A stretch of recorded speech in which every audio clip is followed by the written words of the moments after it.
Carpentier, who's talking about Temptation Island's reality TV, minimalist participation as this identification. Brilliant. Okay, Okay, thank you. Well, first of all, Annette and Tina, thank you for the invitation and for the lovely work in putting this wonderful seminar. Don't forget the man in black. Let's not forget the man in black.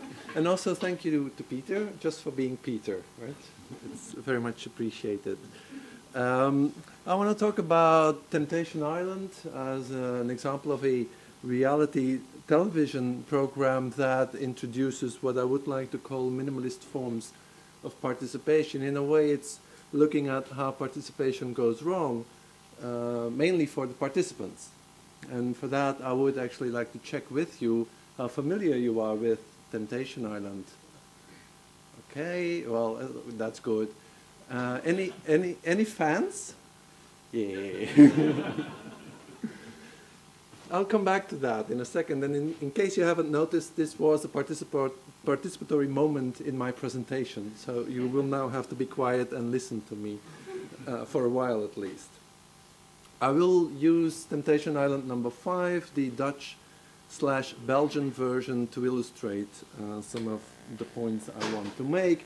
But obviously Temptation Island is a global format developed by Fox, has been traveling around the world in slightly, as usual, slightly modified versions. In Belgium and in the Netherlands, we saw the combined effort of 2 SBS broadcasters joining forces with Kanakna Productions in making just one Temptation Island for both countries. So we end up in a more transnational version of Temptation Island.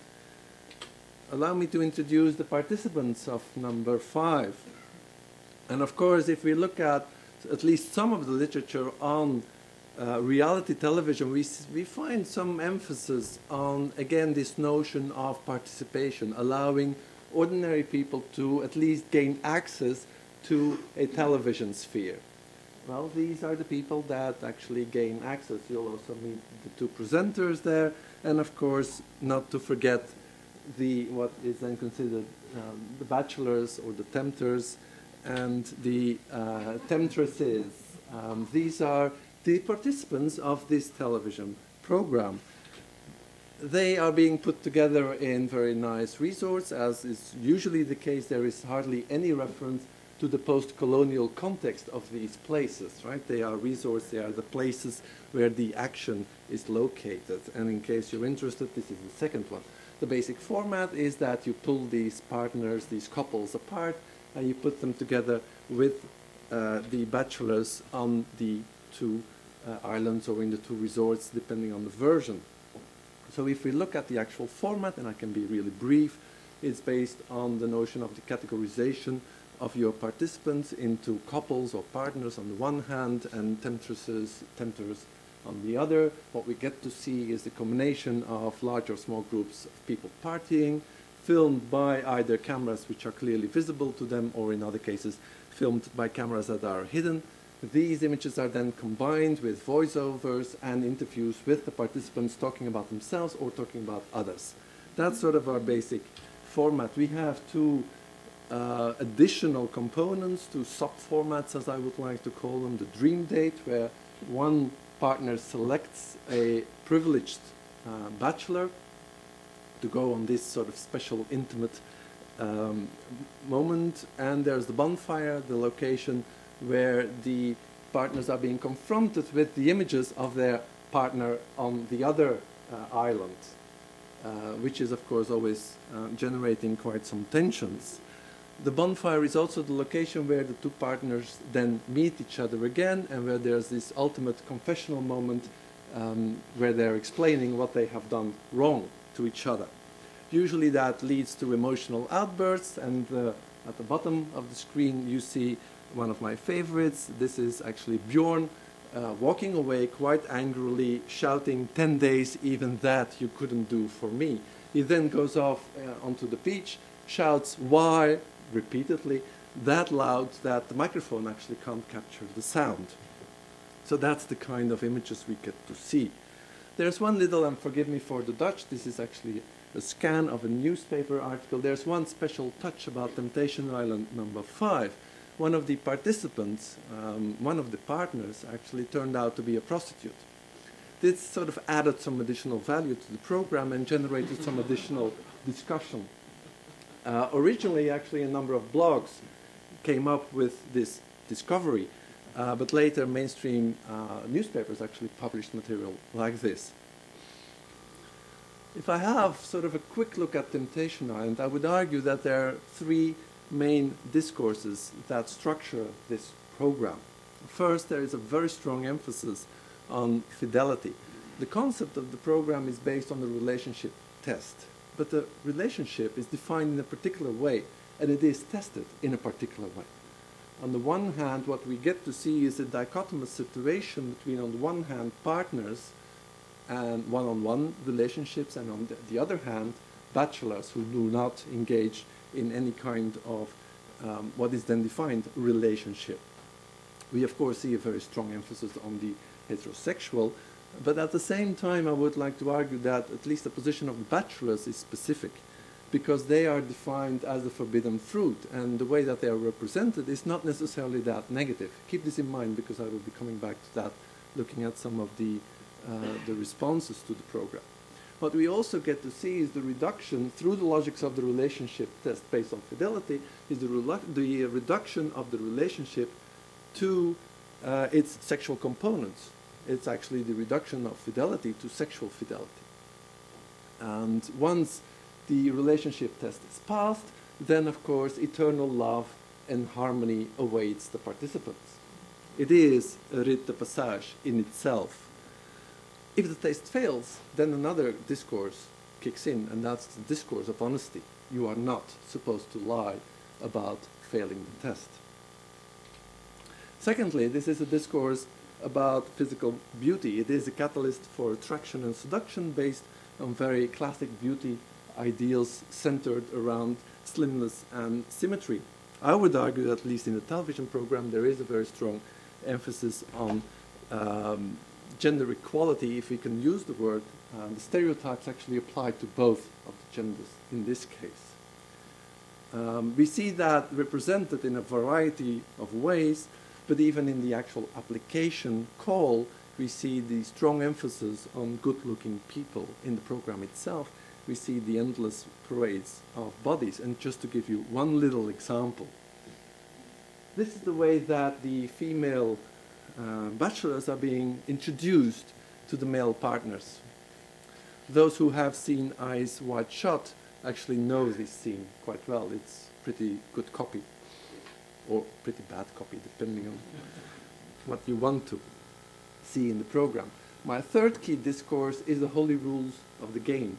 The regulatory framework within the program is very strict. It leads to what can only be described of docile bodies of these participants.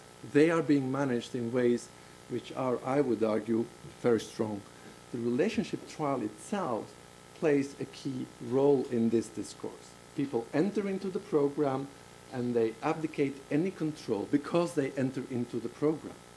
That legitimizes any kind of management from the production team. Any kind of intervention is allowed.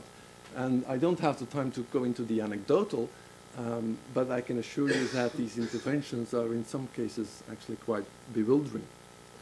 Another component of the management is the use of the panopticon. Obviously, these islands can be equated with little imaginary prisons where the participants are not allowed to leave. Surveillance techniques, because of the presence of cameras, is quite strong. But of course, there is a whole set of rules that should be respected, which is in itself already supported by the contract the participants sign. And finally, there is a third instrument of power, and that is confessional power. There is the constant narrating of the self. There is the constant pressure on these participants to speak truth to the public and truth to each other, truth to the media professionals. Of course, these different components interact because of the different surveillance techniques, also give the media professionals access to the events, which are then used, of course, to trigger interviews or to select specific kind of videotapes which can then be screened at the bonfires. So there is actually a very strong cluster of management. There are, of course, as always, forms of resistance. One of the most important forms of resistance is actually going swimming. You would never consider going swimming as a form of resistance. But obviously, if you do that at night, and if you have to take off the microphone, which you're actually obliged to wear, then that becomes a form of resistance. And you can't imagine how many people actually go swimming during Temptation Island. There are other forms of resistance, but I think they are less important. They are refusals to interact, refusals to even to seduce from the side of the bachelors. Oops. Sorry. Let me have a quick look at audience responses. The question here becomes, how do people enjoy this kind of program if it's actually centered around the destruction of people's relationships? I would argue that within the television text, but also within some of the receptions, we see forms of dehumanization and discreditation of the participants. And I want to look at 4 strategies that I could find in online forums where the program was being debated. If you look at these forums, what you often see are quite informative postings. You find some analysis about differences between the Netherlands and Belgium, but what you mainly find are different forms of evaluation. Evaluation of the participants, of their behavior, of their bodies, of their personalities, and of their morale. One way to identify with these participants, and that is by defining Temptation Island as just a game. And moreover, it's a game in which participants again engage in a voluntary way. They entered into the program, and that makes it a game, and that makes it their individual responsibility. Moreover, the players of the game, the participants, are defined as basically stupid. Now, there are quite some quotes on the sort of 2 remaining slides. I want to show them. They're pretty harsh, and I want to excuse for sort of the harsh language. It's obviously not my language, and I think it does matter to show these kind of statements. I won't read them aloud, sort of not that comfortable with reading them aloud, but you can see, right?